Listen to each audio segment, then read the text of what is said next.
Football বিশ্বকাপ বিনোদন নাকি অতিরিক্ত আসক্তি? ইসলাম কি বলে? আসসালামু আলাইকুম। বর্তমানে ফুটবল বিশ্বকাপ নিয়ে সারা পৃথিবীতে ব্যাপক উৎসব চলছে। মানুষ প্রিয় দলের জয় পরাজয় নিয়ে আনন্দ করছে, আলোচনা করছে।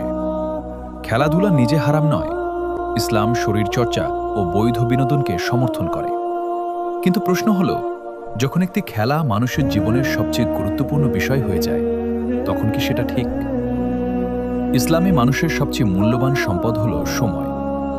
যদি একজন মানুষ নামাজ ছেড়ে খেলা দেখে, কোরআন তেলাওয়াত ভুলে যায়, পরিবারের দায়িত্ব অবহেলা করে বা রাত জেগে ম্যাচ দেখে ফজরের নামাজ নষ্ট করে ফেলে, তাহলে সমস্যা খেলায় নয়, সমস্যাটা তার অগ্রাধিকারে। আজ আমরা দেখছি কেউ নিজের দেশের পতাকার চেয়ে বিদেশি দলের পতাকা নিয়ে বেশি উচ্ছ্বসিত। কেউ খেলোয়াড়দের নিয়ে এমনভাবে তর্ক করছে যেন তারা তার আত্মীয়।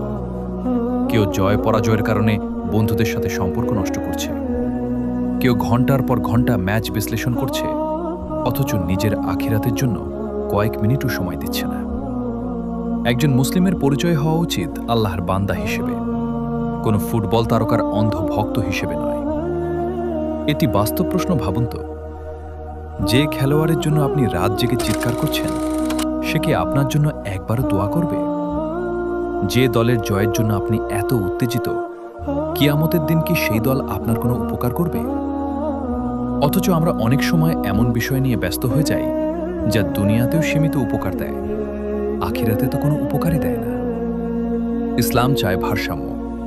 খেলা দেখুন, আনন্দ করুন, কিন্তু নামাজ নষ্ট করবেন না, সময়ের অপচয় করবেন না, অশ্লীলতা ও গালাগালি থেকে দূরে থাকুন, খেলোয়াড়দের অন্ধ অনুসরণ করবেন না, আল্লাহর স্মরণকে খেলার চেয়ে বেশি গুরুত্ব দিন। বিশ্বকাপ কয়েক সপ্তাহ পর শেষ হয়ে যাবে। ট্রফি কেউ জিতবে, কেউ হারবে, কিন্তু আমাদের জীবনে একদিন শেষ হবে।